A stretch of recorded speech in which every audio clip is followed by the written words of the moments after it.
Parlons maintenant des prérequis métiers nécessaires à la mise en place de ces scénarios de nurturing en multicélérité.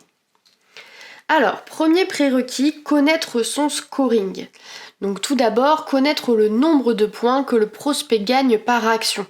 C'est important de savoir combien d'actions nous allons devoir faire pour faire augmenter le score de notre prospect. Ensuite, deuxième point important, c'est le score seuil, c'est-à-dire le score qui fera basculer le prospect de Pardot vers Salesforce. Alors, si vous n'avez pas encore mis en place une assignation scoring centrique, je vous conseille de le faire, et ce avant la mise en place de scénarii de nurturing en multicélérité, parce que je vais vraiment baser beaucoup de choses sur le score dans cette présentation, et c'est pour nous un point capital que de baser l'assignation elle aussi sur le score. Il y a d'ailleurs une vidéo sur le sujet, sur l'assignation scoring centrique, et je vous mettrai le lien de cette vidéo juste en dessous.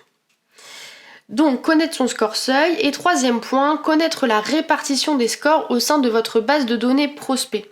En fait, l'objectif c'est de créer des listes dynamiques avec des gens qui se situent entre 0 et 50, entre 50 et 100, entre 100 et 150, etc.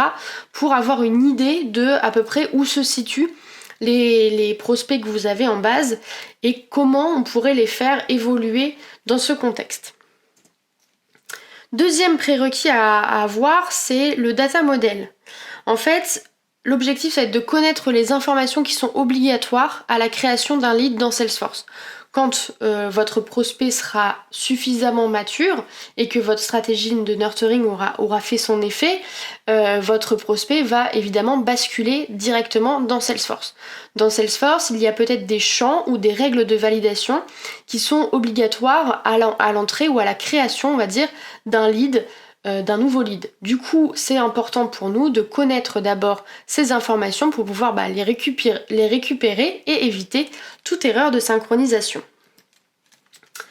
Avoir une bibliothèque de contenu. Oui, parce que ce que je disais en introduction, c'est que la stratégie de nurturing, elle est généralement basée sur la mise à disposition de contenu. Donc l'objectif, avant toute chose, c'est de faire le point sur les contenus qui sont disponibles, qui sont à votre disposition, et de les classer en fonction des différents stades de maturité des prospects, c'est-à-dire de mettre ensemble les contenus qui ont à peu près la même valeur pour justement pouvoir les envoyer sans que ce soit des contenus de trop haute valeur dès le départ ou sans que l'on envoie toujours juste un email informatif. Voilà pour ces prérequis métiers. Donc je rappelle le scoring, le score seuil, très important, les informations obligatoires à la création d'un lead dans Salesforce et les contenus.